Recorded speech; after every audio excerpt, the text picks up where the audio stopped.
parle du réchauffement climatique fait là? Oh Paul! Ah Tim! Qu'est-ce que tu fais là? Eh mec, regarde, j'ai trouvé ce téléphone qui parle de réchauffement climatique. Ouais, elles sont dingues les images. Ouais, c'est ouf la neige qu'il y avait il y a 60 ans en arrière. Vous avez fini de vous foutre de nous là, les monoplanchistes?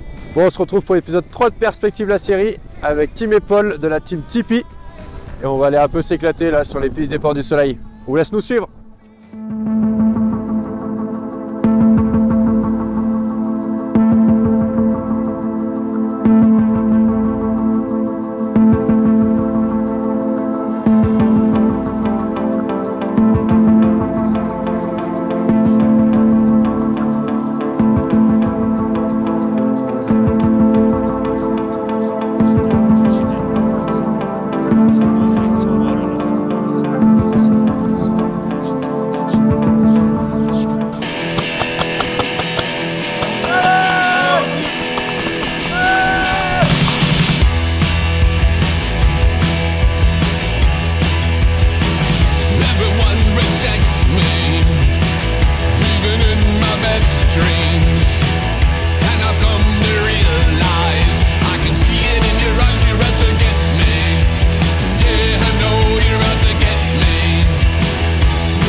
Bon, bah, petit travail de ce matin, c'était cool d'être avec vous, découvrir un petit peu votre sport.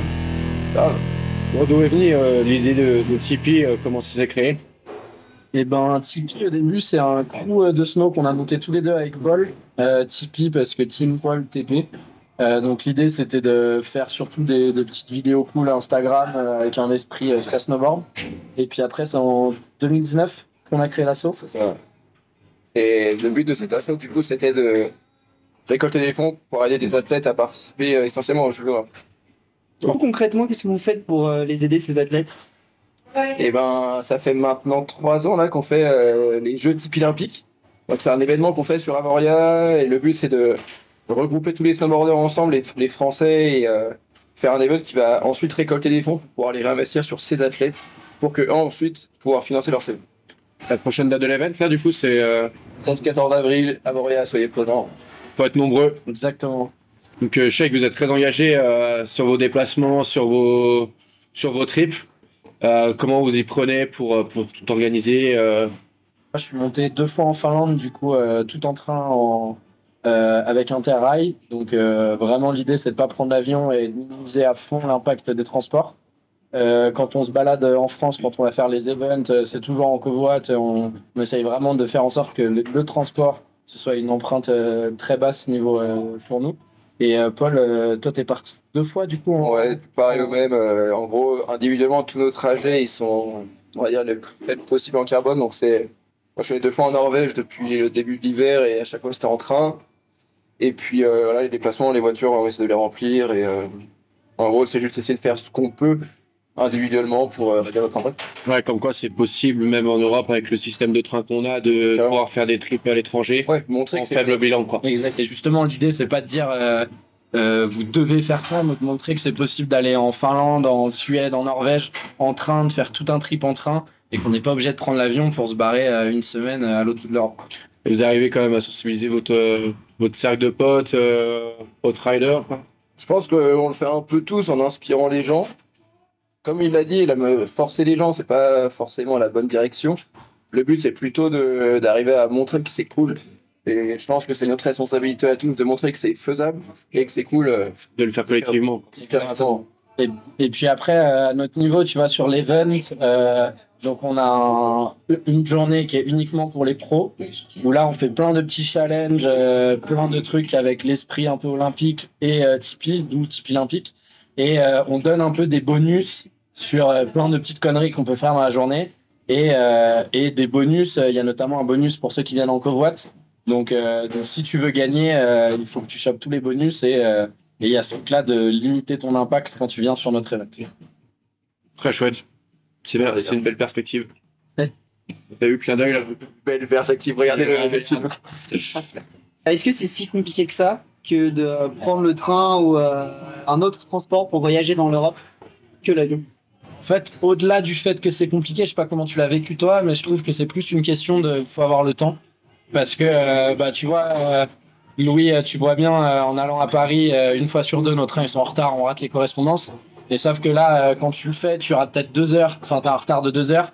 Quand tu montes à Stockholm, tu peux avoir un retard qui est 4-5 heures facilement, ça peut vite être le bordel. Mais en fait, ça t'apprend à voyager aussi autrement et juste à voyager lentement, de profiter du temps que tu passes. Et tu vois, quand tu montes dans un avion, tu pars de chez toi, tu montes dans un avion, tu arrives dans un endroit, t'as rien vu entre les deux. Et là, ouais, t'as un peu cette galère, mais c'est ce qui fait que c'est cool, tu pars à l'aventure en fait un petit peu. Et c'est pas si compliqué, c'est juste faut que tu vois le voyage un peu autrement. En fait, ça fait partie du voyage. Genre, le transport est compris dans le... Exactement, c'est ça. Et pour le coup, alors nous on y allait, nous on était à plusieurs. Toi Paul, les 2 fois t'étais solo, non? Solo les 2 fois, ouais. Ouais. Donc déjà tu vois le truc un peu différemment. Et quand t'es deux ou trois, tu peux te reposer les uns sur les autres. Là, Paul, c'était peut-être un peu plus galère. Ouais, pour le coup, pour ajouter à ce qu'il dit, c'est vrai que passer 1 jour et demi de voyage solo, à devoir passer d'une gare à l'autre et toujours avoir la correspondance et tout, c'est assez stressant. Donc c'est sûr que faut s'y préparer. Après, je trouve que c'est quand même beaucoup plus simple qu'avant, ne serait-ce qu'avec le système Interrail. C'est quelque chose qui facilite vachement le voyage international en train. Et puis, comme il l'a dit, tu vois beaucoup de paysages et tu rencontres quand même pas mal de monde. Et au final, les gens dans les trains, ne serait que les trains de nuit par exemple, c'est des gens qui sont vachement ouverts. Et pour le coup, c'est des rencontres qui sont hyper intéressantes et qui sont hyper multiculturelles, quoi. J'ai l'impression que c'est ce truc où en fait tu vas retirer quelque chose de ton voyage et tu vas t'en rappeler. Alors que tu vois, tu prends l'avion de Genève à Helsinki, tu vas faire ouais, j'ai pris l'avion, mais 10 ans après, tu te rappelleras pas de ce qui s'est passé pendant le voyage. La petite photo du bleu, comme ça. Et puis après, l'avion, c'est cool. Ouais, c'est cool. Ça donne envie. C'est bien. On a la chance en Europe d'avoir plein de montagnes, plein de stations, plein de trucs trop cool. On n'a pas forcément d'aller au Canada, on n'a pas forcément d'aller au Japon, même si c'est des destinations qui font rêver. Mais il y a plein de trucs à faire et le réseau ferré en Europe, il est ouf. Et juste en prenant un peu le temps de planifier ton voyage, t'as moyen de faire trop de trucs trop cool en train. Ouais. L'essentiel dans tout ça, je pense, pour résumer, le but c'est vraiment de changer de perspective. Ça c'est beau. Waouh, c'est un beau mot de la fin avant d'aller retourner se faire rincer dehors. D'ailleurs, faire un check général là, les 4 mains là. Check général. Alors tu sais, quand on explique une blague, c'est que soit les gens sont cons, soit la blague est pas bonne. Et moi je trouve la blague est très bonne. Non, moi je pense que la blague elle est pas bonne, Tim. T'as un border.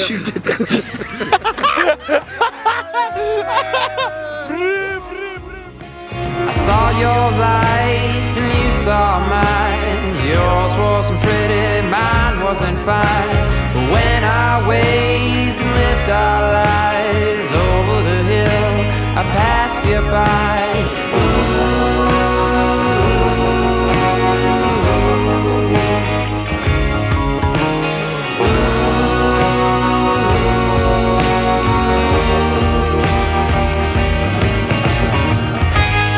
Pas de mono, mec, je suis perchiste en voix. Oh, mec, t'aurais dû mettre ton t-shirt d'Ardog, mec. Donc, je disais, on avait la merveilleuse idée de faire le couloir du contrebandier, c'est ça, hein, sans regarder comment c'était le retour pour retourner sur les portes du soleil. Et on se retrouve à pied, à devoir reprendre des téléskis, et on en a bien pour 1 heure à pied. C'était top.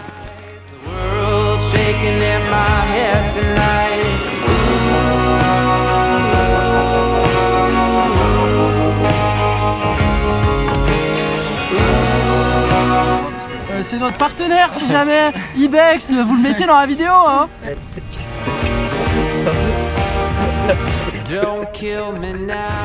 Ouais, tu rigoles mais...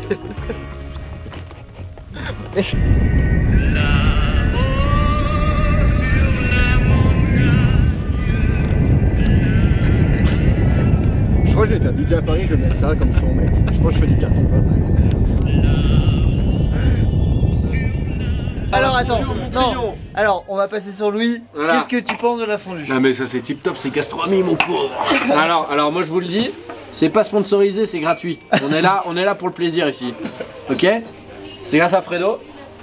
Voilà. Fredo, il a fait le boulot. Voilà. Bah, mais Chalet Montrillon, c'est tip top.